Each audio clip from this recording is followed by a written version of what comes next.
I just wish, you guys, that society would normalize that it is not normal to bounce back. Are you a ball? Welcome to the Mindset Mirror Connection podcast, the podcast where we debunk the eat less, move more, shrink more mentality and focus on what really matters, which includes your relationship with your body, food, self-worth, and the behaviors that align with all of those. I'm your host, Christina Hathaway, licensed therapist with specialized training in food and body obsession, certified personal trainer and nutrition coach. At the Mindset Mirror Connection podcast, we believe what you say in your mind, you see in the mirror. So let's have a conversation about that. Before we get into today's episode, I want to make sure you subscribe to this YouTube channel. Also, if you don't want to miss any content that's being dropped, make sure you hit that notification bell as well. I also want to know who are the people you want to hear from on this show and what topics would you like me to continue to cover. Thank you so much for your continued support. Now, let's get into the episode. Hey team, welcome back to the Mindset Mirror Connection podcast. I am ecstatic. I usually say excited, but I'm ecstatic to have you here today. And you took this time out for yourself to learn something about your health. Congratulations. You should be the one patting yourself on the back here, not me. And today we are talking about something that is a grief that no one discusses. I call this an ambiguous loss. Ambiguous loss is a loss that is not final, meaning that with death, they're not coming back. But with loss of a relationship that maybe is a dating relationship, the loss of a job, those can be seen as ambiguous losses because you can get it back, right? Not the same thing, but like you can get into another relationship, you can get another job, but it's still grief. But we just treat it a little bit nicer or like easier than death. And one of the ambiguous losses I don't think we talk about is the loss that happens, the loss of identity that happens in a body that is shifting. Whether you are a new mother and you're postpartum, or you've had, your children, or you are going through the perimenopause or menopause transition, or you've had a medical illness that keeps you in a body that doesn't seem like it's your own, it very much can affect your peace, right? And it affects your peace, and no one prepares you for it from a mental health standpoint and also a physical standpoint. So because you're not prepared for it, your brain just assumes like, oh, I'll just go back to doing the things that I normally do. So it tries to eat clean, it tries to exercise, and you do all the things, you follow the plans, the workouts, the structure, all of that, but it doesn't respond in the same way. And it is not listening to you like it used to. And it's a little bit slower, a little bit softer, a little bit moodier, a little bit more sensitive. And the mirror is something that you feel like you're like in a fun house, right? You don't understand who's looking back at you. And you feel like a stranger in your own skin. And if this resonates with you, this episode is for you. And today we're going to talk about this on an emotional and biological level and leave you with understanding why postpartum and perimenopause can feel like identity theft when your body is changing, what's actually happening physiologically, and how to shift from this idea of resentment to a partnership and being able to accept a body that you don't fully recognize yet. Being able to understand that my life has changed, so therefore my lifestyle has to change. That is absolutely true. I don't care what part of your life has changed, something in your lifestyle, so those habits that we talk about, has to also change. And this is a really big time in our life where we need to redirect. We don't disappear because like our worth doesn't disappear just because our bodies are where they're at. Like your worth is your soul. And if you believe in like heaven or an afterlife, like I do, because when my dad was dying, the hospice, I talked about this on my grief episode, the hospice people literally laid out what was going to happen, and like he started seeing people on the other side. So something's there, and your worth is in that soul of yours, not in the body. The body's just here. Anyways, I don't know where I was going with that. What we need to do is really evolve to a place that protects our peace and, protects us, protects our identity. For most of us, we've been raised to see our bodies as a project or something that we need to fix. Obviously, for a good amount of us, we really struggle with our body image, or if it's at extreme measures, body dysmorphia, where we literally see our body in a skewed sense. And for so many women that I talk to, they will tell me, yes, when I was younger, I was 120 pounds and I hated it. I thought it was disgusting. At 120 pounds, I wanted to be 105. Then I gained weight after my pregnancy and I was 145 pounds. And I thought, oh my God, if I could just get back to 120. Remember the number that was disgusting? And then something else happens and now they're 190 pounds and all they want to do is get back to 145, which was disgusting as well. Nothing is ever good enough. Right? There's always something that needs to be changed or a number that needs to be hit or whatever that looks like. We shrink, we sculpt, we control our eating, we control our body like it's this like machine that we can just like pull these levers and it'll change like it's a robot. And for some of you, that worked for a good amount of time. I know for me, really, it sounds so cliche, but I did a photo shoot on my 40th birthday and this is so funny. We shot the photos for my 40th. So it was like that January. So in the beginning of January. And I remember going back to that same plan. Like, when was it? Maybe like 9 months later, 10 months later. And that shit didn't work anymore. It did not work. It was crazy. And I had to reassess. But what most women do is they say, well, this isn't working. Let me do more of the thing that I'm already doing. Let me restrict even more. Let me add more workouts. Let me da. And my clients love to do this to me. If you're listening, when you're like, can I just add? What do you think about this? Da. No. What I put on your plate is what you're going to eat. Okay? Sound like my grandfather. Meaning, I know what I'm doing. All right? Anyway, for the person I'm talking about, your life has happened. You've had a baby. You've brought life into this world. Or you've lived a long enough life for your hormones to begin to shift.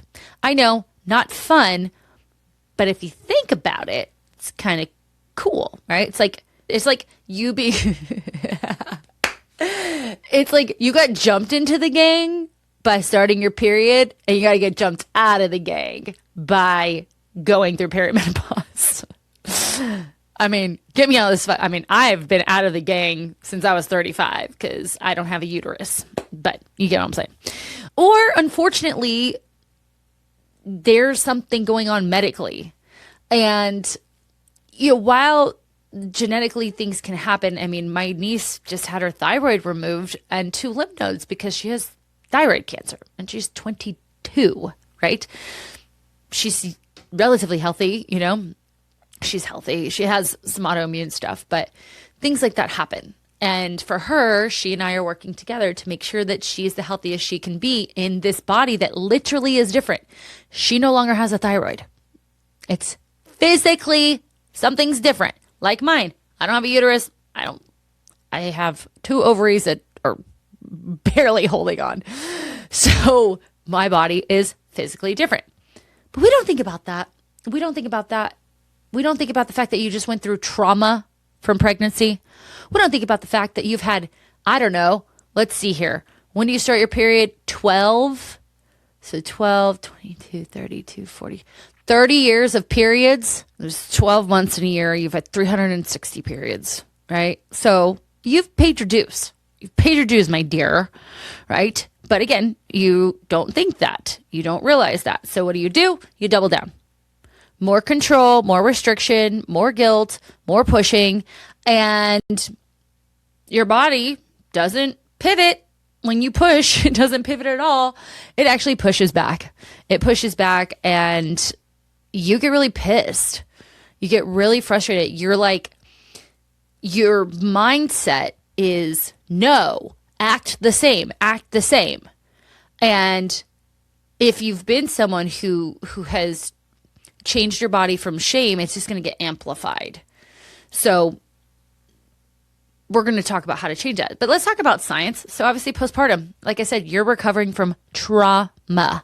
I get it. I get that childbirth is like a normal thing that happens every day. But when Coach Amanda, my former co-host, showed me the pictures of her having a vaginal pregnancy without any sort of shit, that was some barbaric ass shit that she went through. I mean, what?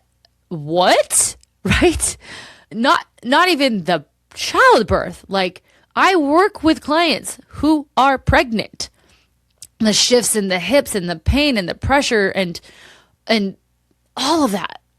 I mean, if I have a big poop, it hurts my intestines. You're growing a human, right? Like, have you ever thought about that? Like, really think about it, okay? So you're recovering from trauma. Then we have a baby, so we have depletion of energy because we're not sleeping.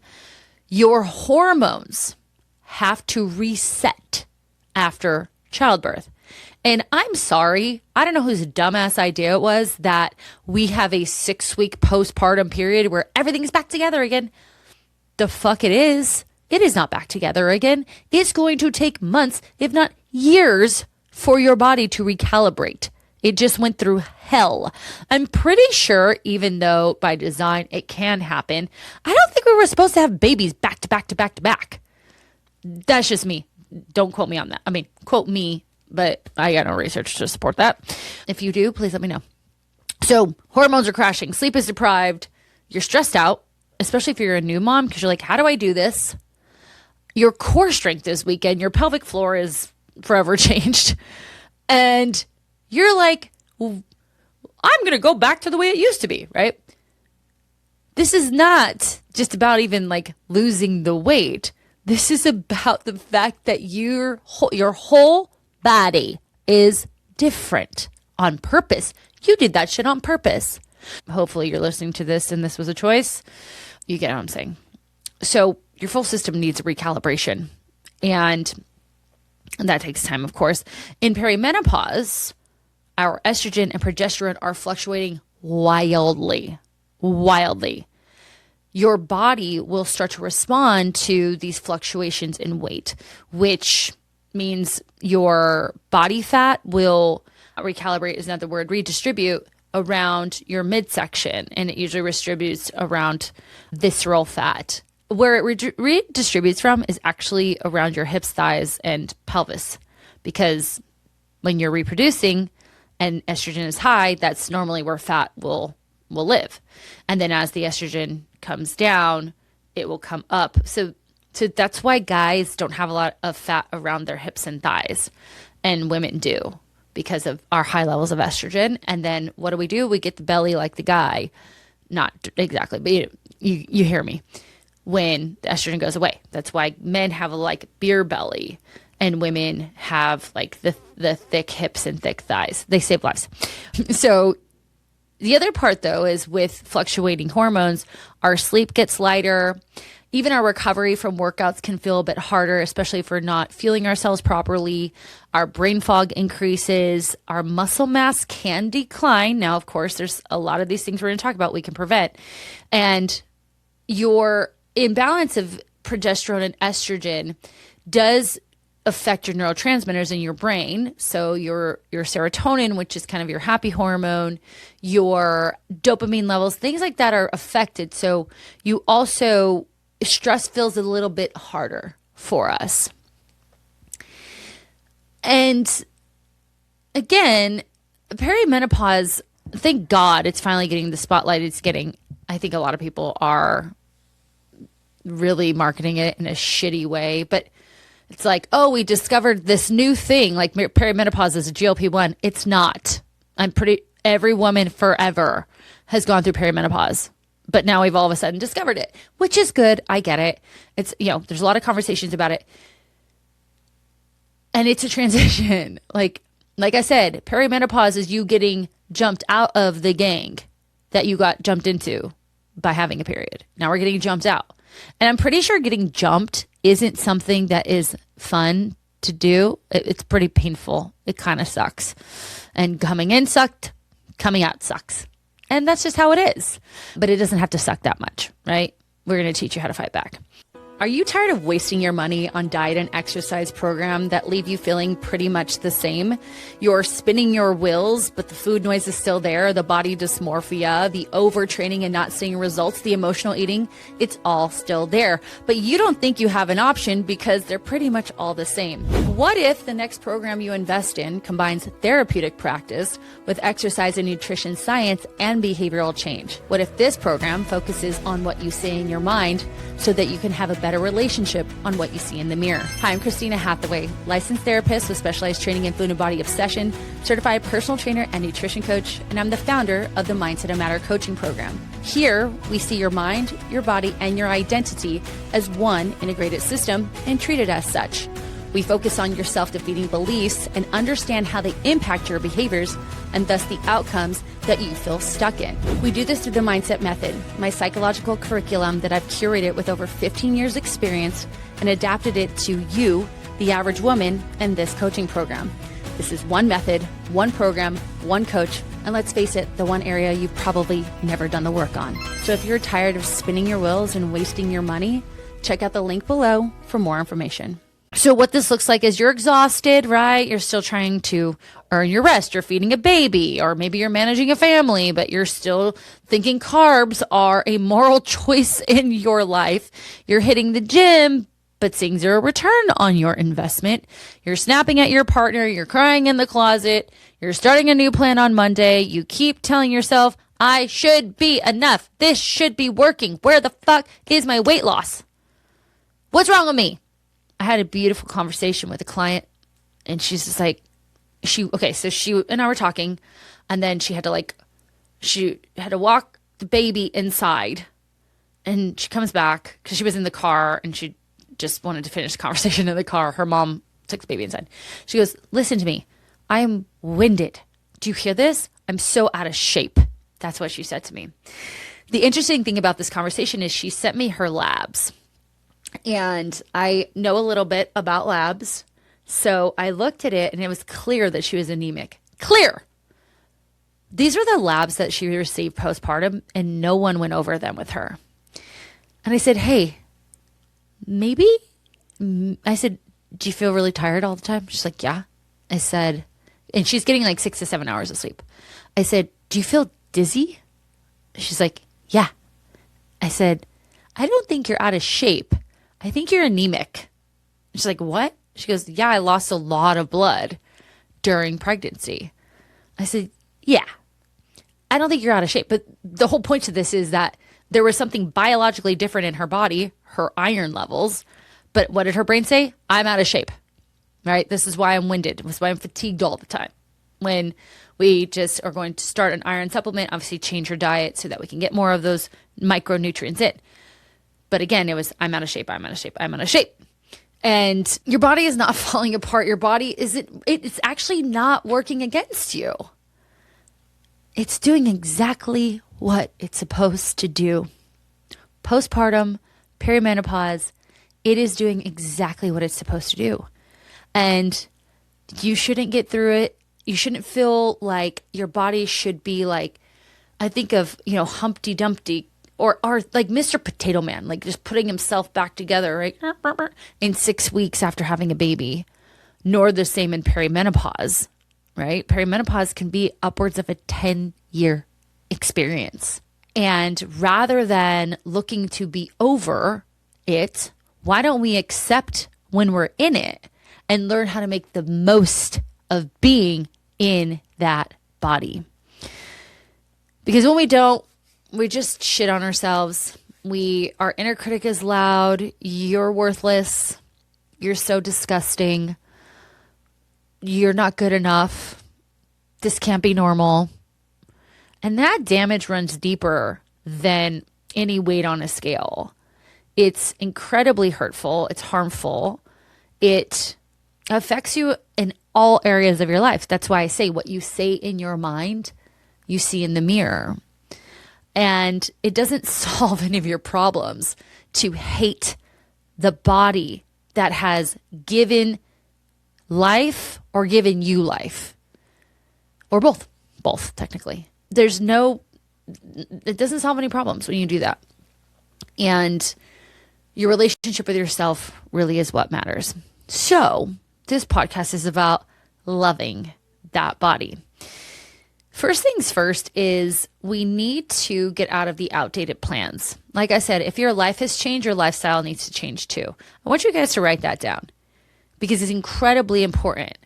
Again, whether it's a new job, living in a new area, living in a new place, getting a dog, if your life has changed, your lifestyle needs to change too.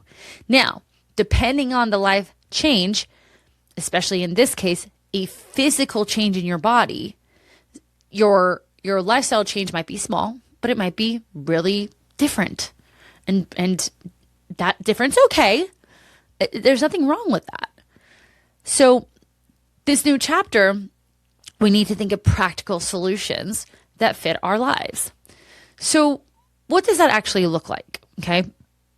So postpartum is so important to, I think the most important thing postpartum is getting your mind right. And, we've talked about this in the past that a lot of the struggles that you have like pre-pregnancy in regards to your relationship with yourself, the relationship with your body and food, it only amplifies postpartum because again, we have fluctuating hormones, which fluctuate our emotions.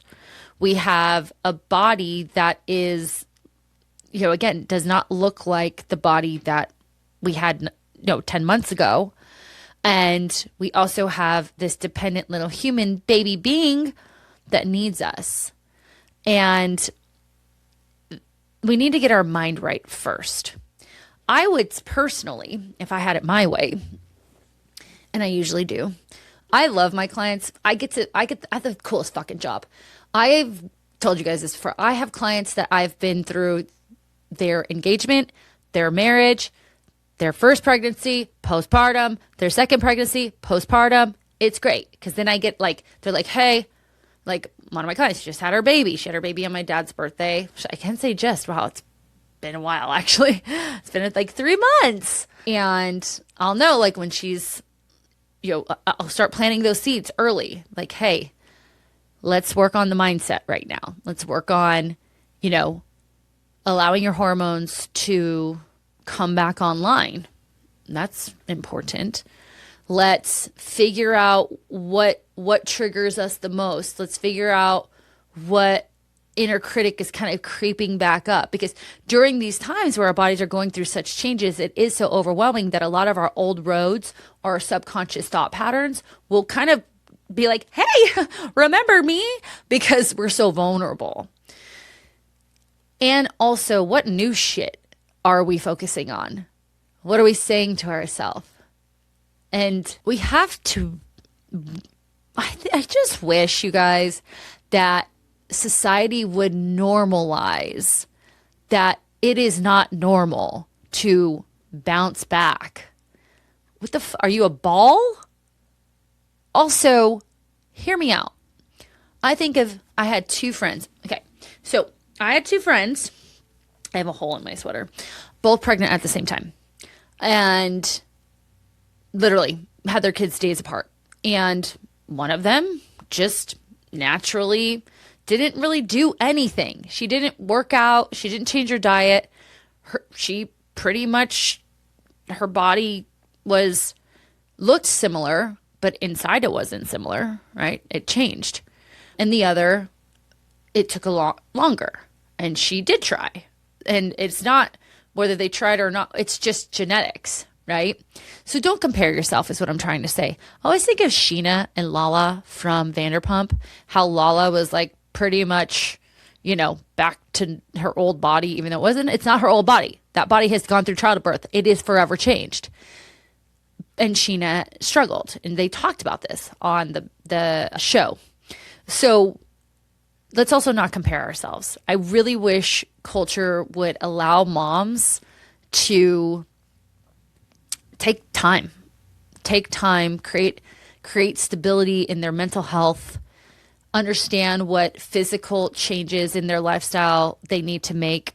They don't need to make, but would be the next best steps to make in an effort to reconnect to their body, because pregnancy can feel like you've very much disconnected from yourself because your body is doing things that it's supposed to do, but it's just so different than your normal life. You're not always growing a human, right? And there are so many things that feel out of your control that you feel a lack of identity. So I just wish that society would allow our women to have that and not rush it and think like everything needs to be tied up in a bow in 6 weeks. It's fucking stupid.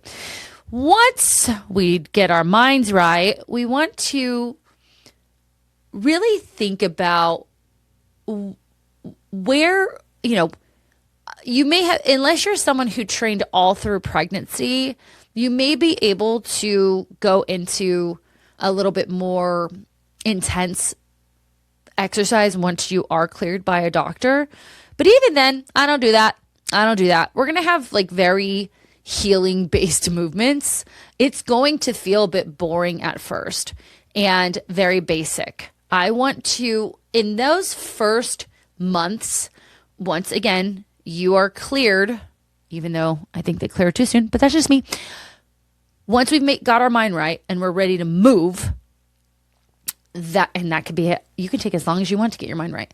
The first couple of months that you're training, I really wanted to be focused on the mind-body connection, because you may be able to squat the same amount, but if you're not aware, you don't realize how much there might be pressure on your pelvic floor. You might feel like it's pulling, right? Or you may not realize how weak your core has become and you hurt your back. So for those first 3 months, I want you to love your body, move your body, but listen to it. We're really listening.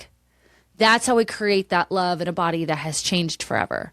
We're listening to its emotional and mental needs, then its physical needs in regards to exercise. We're always meeting its physical needs, of course, and paying attention to how it's different, but not in a critical way, in a way that creates awareness, so that we can then strengthen those areas, focus on them before we're going to go into any sort of like heavy, intense weight training.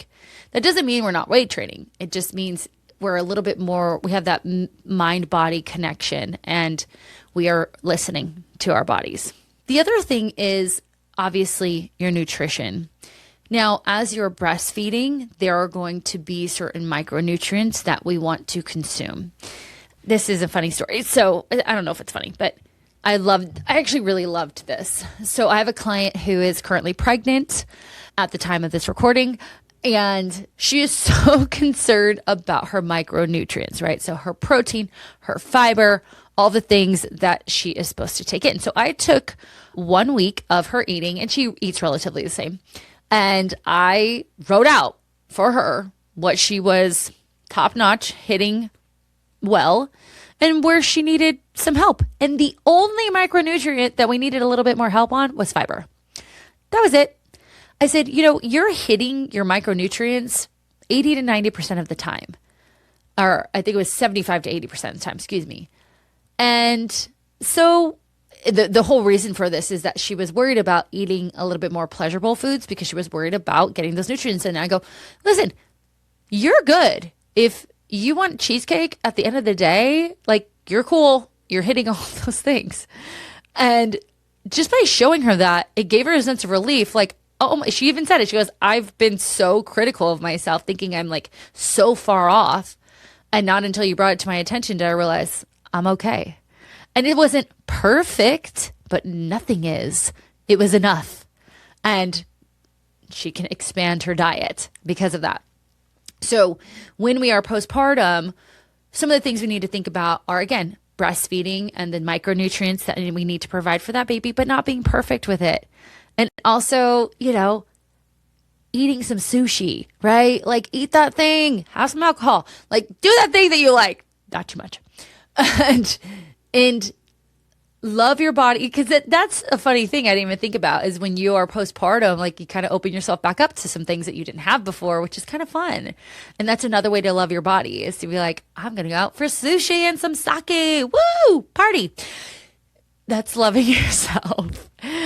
Then, of course, beyond just what you're going to provide the baby, what are the smallest changes that you can make to your diet that you can sustain?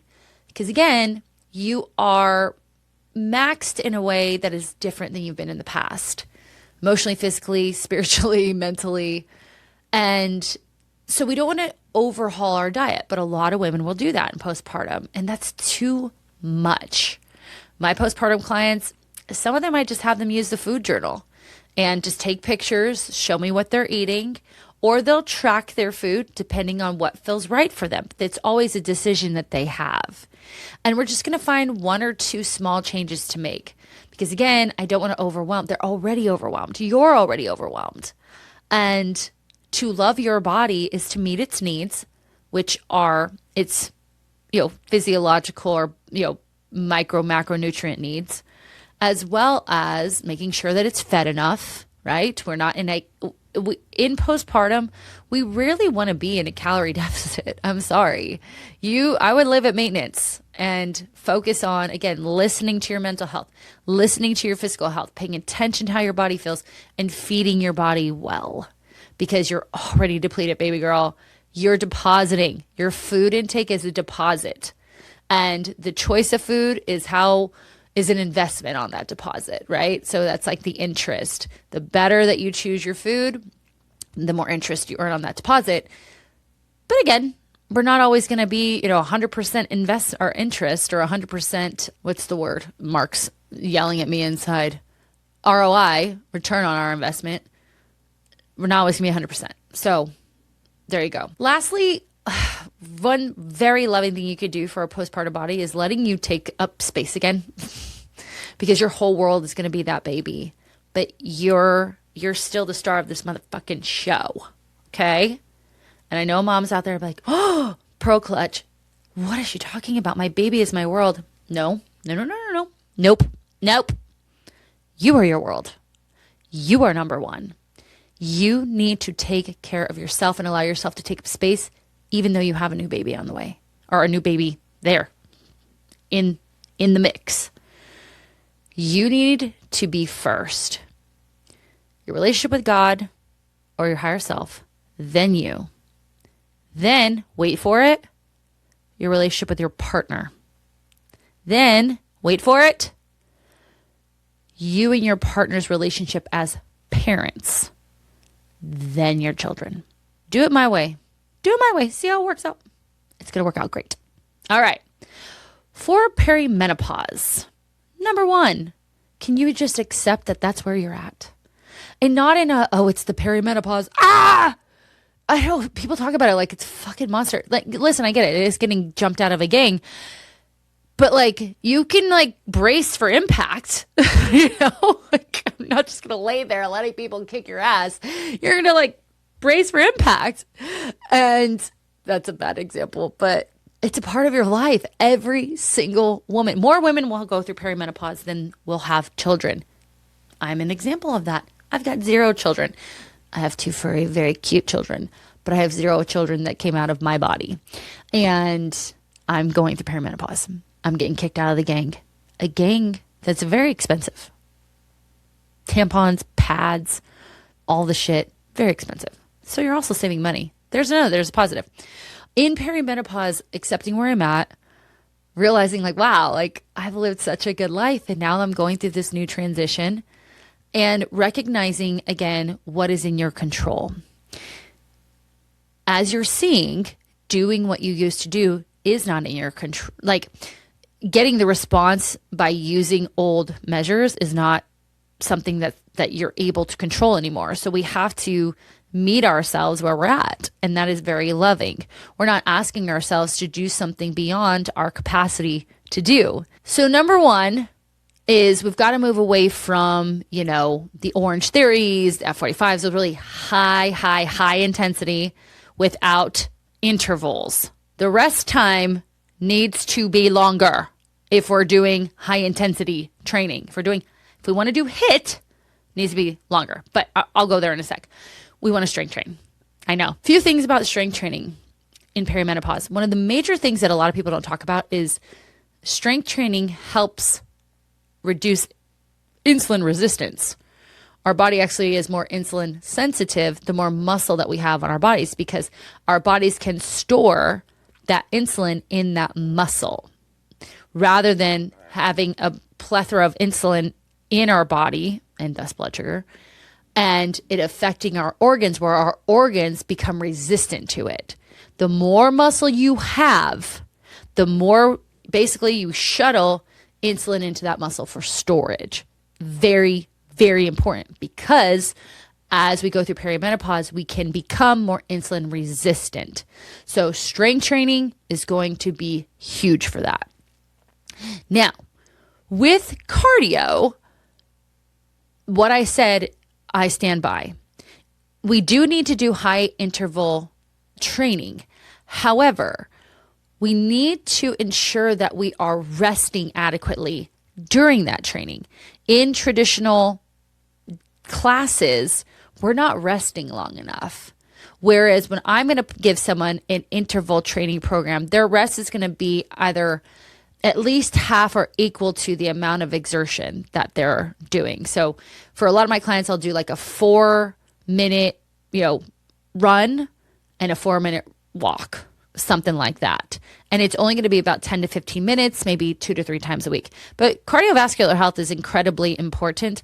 The more that I train myself, the more that I kick myself in the ass, because I was kind of like anti-cardio for so long. But zone 2 cardio is incredibly important, not just in perimenopause, but as we're aging. It helps with some of the, and I'm going to do a whole podcast on this, the 4 areas of illness that basically are the majority of the killers in our country. So cardiovascular health, neurodegenerative health, cancer, and metabolic disease. Anywho, so we're strength training our body. We're being strategic with high intensity interval training. Another thing is, of course, walking. And you all know that. If you've been listening to this podcast long enough, you know that's the game plan. When it comes to nutrition, energy balance is going to be important. Your nutritional strategy needs to be strategic, because again, as we're going through perimenopause, we don't handle stress as well. One of the easiest stresses you could put on your body is not feeding it enough. So in perimenopause, we want to make calorie deficits or our lowered energy intake something that we're not doing often. We want to be strategic. We want to feed our bodies enough. We want to teach our bodies that it is in a safe place. And when we are choosing foods, we want to choose foods that serve things that are going to diminish if we do not take care of them. Protein intake is incredibly important. I like to do, they say, 1.6 to 2 grams of protein per kilogram of body weight. I usually just say 1 gram of protein per ideal body weight. Now, for some of my clients, we don't start at 1 gram. We start at like half a gram, because that's what we do.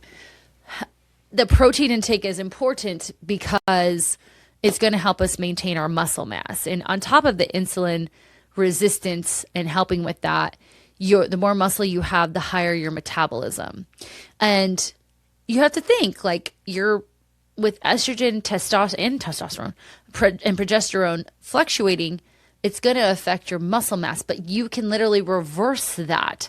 Now, it's going to take a little bit more time to build that muscle than when you were 20, but it's still going to happen. You just have to have the right strategy when it comes to protein and strength training. Progressive overload is going to be important with that. So we're always progressing with weights, with reps, with sets, and we need to have a strategic plan and focus on compound movements, of course.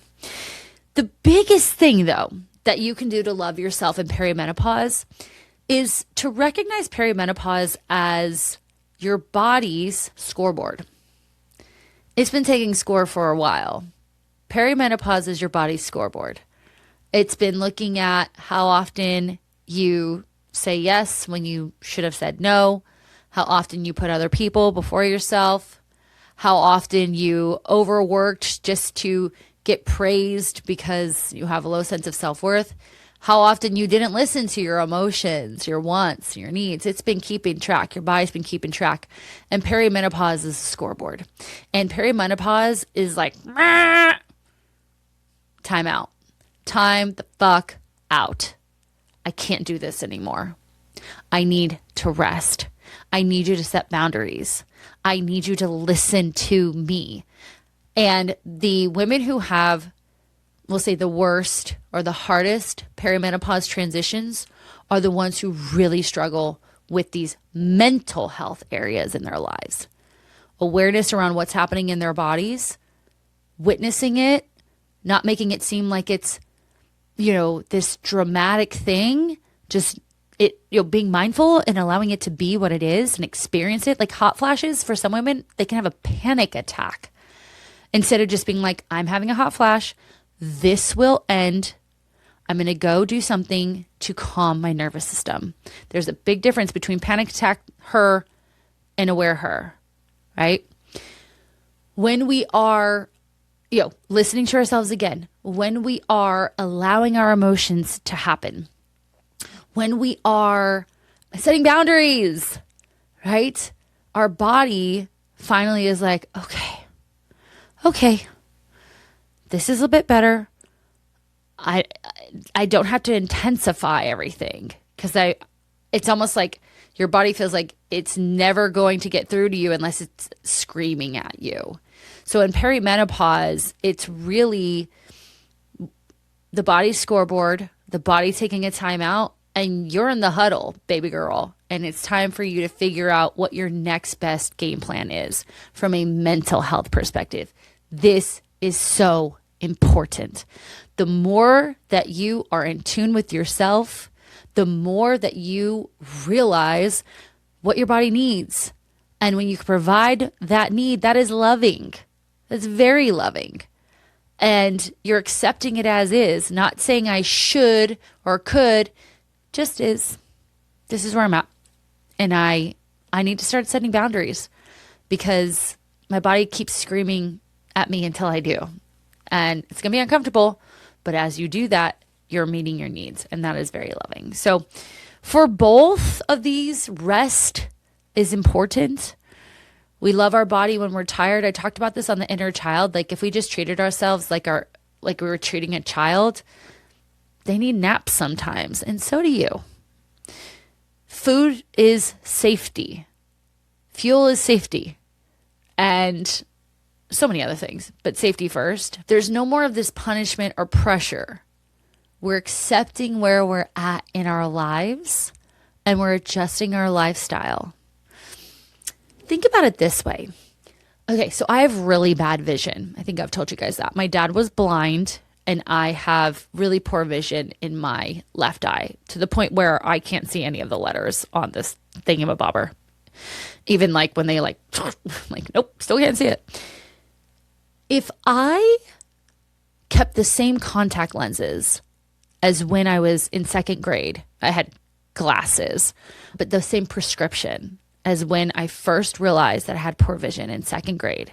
If I kept that same prescription today, I wouldn't be able to see. Why? Because my vision has changed. So why would I keep the same prescription from my second grade self to my 43-year-old self? I wouldn't, and neither would you. The same is true with your body. You cannot prescribe the same prescription that you did pre-pregnancy, in your reproductive ages, in your 20s, in your 30s, 35, when you had this job or you didn't have this job, this home, this partner, this family. You can't prescribe the same. And once you learn that, and you can adjust your lifestyle based on the life adjustments, you're going to be okay. And that's exactly what we do in my program. We're here to hold your hand. I just told you guys like how many life transitions I've worked with clients on. And the cool thing about it is it's rarely ever the same approach. Rarely. There's some of my girls who actually, no, I think about all of them. Like we've changed at every single different transition, the way we approach things. And it's awesome. And they trust me. So like they go with it and then it works for them, And I obviously work with them. I'm not just telling them what to do, but we're here to work on every phase, whether it's pre-pregnancy, fertility, pregnancy, postpartum, perimenopause, menopause. We are here and we bring power to every phase of this life, because we should not be living our lives drowning in what we're not doing, what we don't look like. We should be loving. We should be loving through life, because love is all you can take with you. You can't take the body. Sorry to tell you. It's going to rot somewhere, or worse, it's going to be in ashes. I know, I'm so morbid. After losing my dad, it's kind of like my humor. But it's true. It doesn't go with you. My dad's body didn't go with him, but all of that love did. And so let's start loving ourselves. But that doesn't mean that just because your body doesn't go with you that you shouldn't love it. I'm actually saying the opposite. So love your body. You're never meant to bounce back. You're only meant to evolve. I know. Your body isn't betraying you. So let's focus on this as a partnership. We don't need to get back to anything. You just need to meet your current self with clarity, compassion, and capacity. So that's it for today. Please send this to one of your girlfriends. I always say your book club, your mommy's chat, the girl chat, the group chat. Send this over. Say, hey, thought about you. Maybe you should listen to this. And it's okay. I give whoever's listening to this permission to reevaluate, reassess. If you are interested in working with me, check out the show notes below for our Clarity Call link. As I've mentioned, I only take on so many clients per really quarter. But if it does work out for you, I definitely want to have that conversation with you. If not, you will be put on a wait list and be first in line to work with me once my schedule opens up. So check out the show notes for that. Other than that, if you haven't already, always remind you to follow this podcast, subscribe to our YouTube channel, and give us a 5-star rating and review. I would absolutely love that. But other than that, I will leave you on your way. On your way, have a beautiful rest of your day. And don't forget that what you say in your mind, you see in the mirror. Bye-bye.